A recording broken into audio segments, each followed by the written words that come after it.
In 2025, the average F1 lap costs more than your house. A single crash.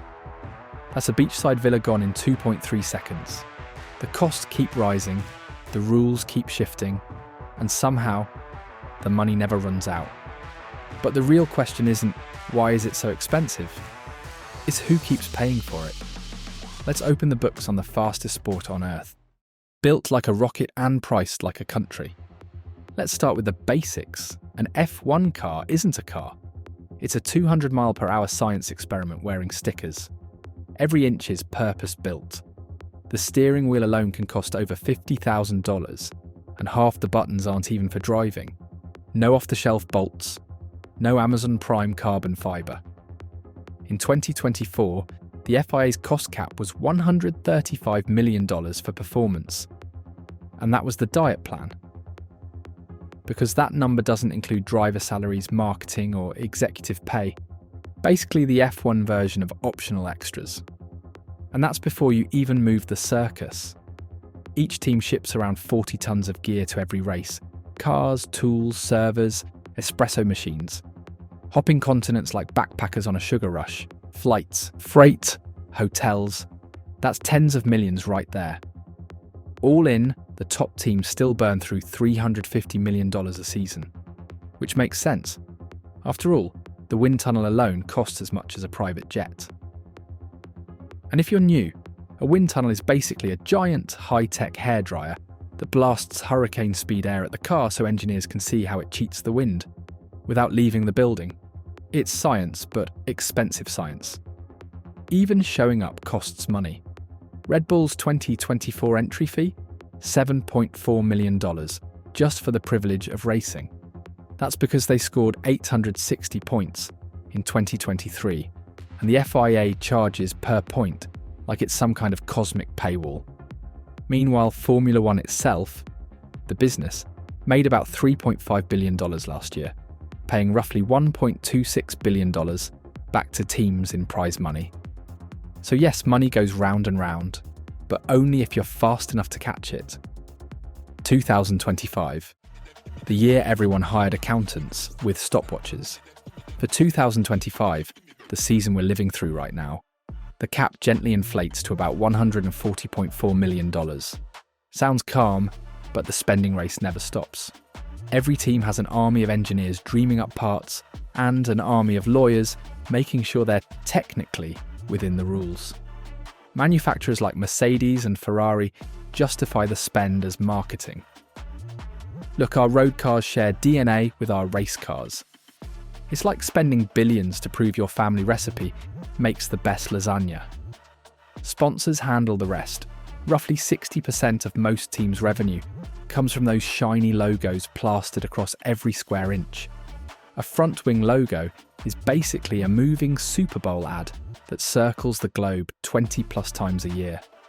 And yet, for all that spending, most teams barely scrape a profit, because innovation costs. Every upgrade, every simulator run, every new aero tweak adds up. And if you're wondering, a simulator is like a flight sim, except it's powered by NASA-grade computers and costs more than your actual house. In Formula One, you're not racing your rivals, you're racing your budget. So, who's actually paying for this? All right, let's follow the money trail. The teams, backed by car makers, billionaires, or both. For some, F1 is a global marketing campaign disguised as sport. The sponsors, paying for visibility. Those logos aren't decoration, they're million-dollar name tags. The host cities. Each Grand Prix pays F1 anywhere between $15 million and $50 million just to exist. Monaco, tradition. Vegas, tourist goldmine. And in Melbourne, a yearly argument in Parliament about whether it's worth it. The broadcasters and you. Every streaming sub, ticket sale, and overpriced cap fuels the whole engine. And finally, Formula One Group. Liberty Media, the parent company that owns the commercial rights, collects it all and redistributes it through the Concorde Agreement. Think of it as the Formula One Constitution. Written by accountants in fireproof suits, it's capitalism at 300 kilometers per hour, the world's most expensive merry-go-round. Here are the hidden costs they don't want to talk about. Power unit budgets are capped separately, about $95 million through 2025. That's just the engine program. All the lab testing, dynos, and technicians who rebuild those things every few races. You don't even get wheels with that. Wind tunnel hours are rationed. Teams can't just blast air at their car all day. It's too effective. Simulator time, monitored. Engineers even swap job titles mid-project just to skirt category limits. And then there's sustainability. The shift to 100% green fuel by 2026 sounds noble, until you realise it's pricier per litre than 99 octane and a Tinder date in Monaco.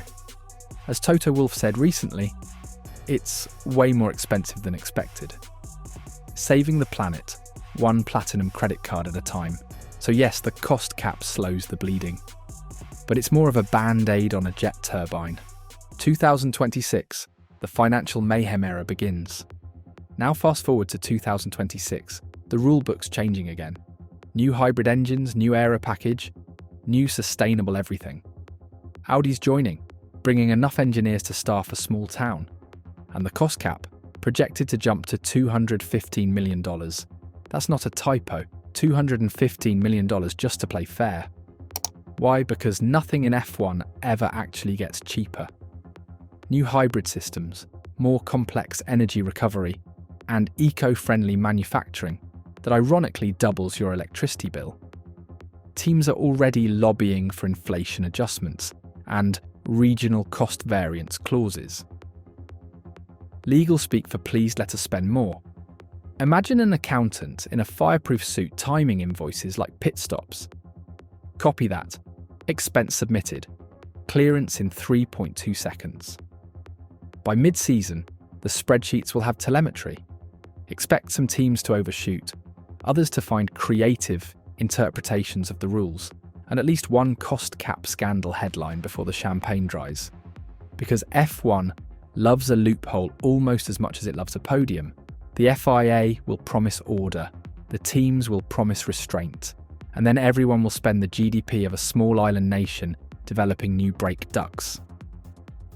The green future of F1? Yeah, still mostly the colour of money. So why does this madness keep going? Because F1 is worth it. For automakers, it's brand immortality. For sponsors, it's prestige and exposure. Global recognition at 200 miles per hour. For host cities, it's tourism and bragging rights. For fans, it's adrenaline dressed as engineering. Because nothing else lets you sell road cars, luxury watches, and crypto wallets all at once. Everyone wins something. Except maybe the accountants, who haven't slept since 2021. So, next time you watch a race, remember, every DRS overtake, every front wing tweak, every split-second pit stop is a pile of invoices in motion. It's capitalism and chaos stitched together with carbon fibre. Formula One isn't powered by fuel. It's powered by finance, and that's the magic of it. Behind every engineer chasing perfection is a sponsor chasing exposure and a fan chasing wonder. It's a billion-dollar ecosystem built on one simple truth. Going fast will always be expensive, and someone will always pay to make it happen. Because in this sport, money doesn't just talk, it screams like a V10 engine. And hey, if you enjoyed this breakdown and want more Formula One explained the easy way, hit subscribe. We'll keep making the fastest sport on Earth simple, clear, and fun.